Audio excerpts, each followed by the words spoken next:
beauty friends and SEO. Welcome back to Auntie A's Kitchen. Today we're going to prepare some delicious steak quesadilla. We're going to start by softening up some vegetables on the stovetop. We're going to then layer with some steak and cheese, fold our quesadilla and put it back onto the stovetop until it is nice and golden brown. We're going to cut it up and serve it with some sour cream, some homemade guacamole and Pico de Gallo, and both of these recipes are also on my channel. Please make sure to stick around till the end of the video, as I'm also going to share with you a quick TikTok hack as an alternate way to prepare this. I'm going to add some tortilla chips. I like the extra crunch. So thanks for watching. Let's get cooking. There's very little prep with this recipe, so it makes it perfect for a quick lunch or dinner. So just cut up a few peppers and some onions in long strips. A quick tip is to get your steak out an hour before cooking, as this will help you cook the perfect steak.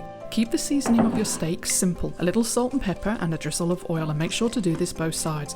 You could cook your vegetables in the same pan, not only to save on washing up, but to allow them to pick up flavour from your steak, but today I cook them in a separate pan. I want a bit of a Mexican flavour, so I add some salt and pepper, cumin and some cayenne pepper. I also add a splash of this hot sauce off camera, and you can get this from Emad or Home Plus. Give your vegetables a stir to allow them to soften on a low to medium heat. Then once your other pan is hot enough, add your steak.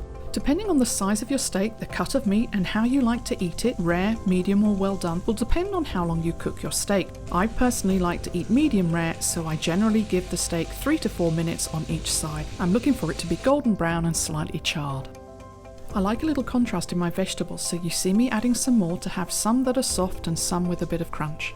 Once you take your steak off the heat, cover it with some foil for about 5 to 7 minutes to lock in the juices for extra flavour before you cut it up. Today I'm using shop-bought tortilla, but feel free to use homemade if you have some. As we will only be cooking one side of the tortilla, I recommend placing it into a hot pan for about a minute to warm and soften the inside.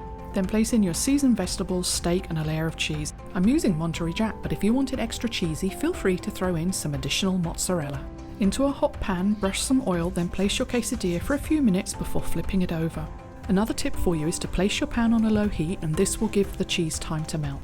While the quesadilla is cooking, I quickly dish up 3 side dishes that I made earlier in the day to accompany our steak quesadilla. Some delicious sour cream, some homemade guacamole and Pico de Gallo. And as I mentioned in the introduction, I have 2 popular recipes on the channel if you're interested in making these for yourself. I'll leave a link in the description below.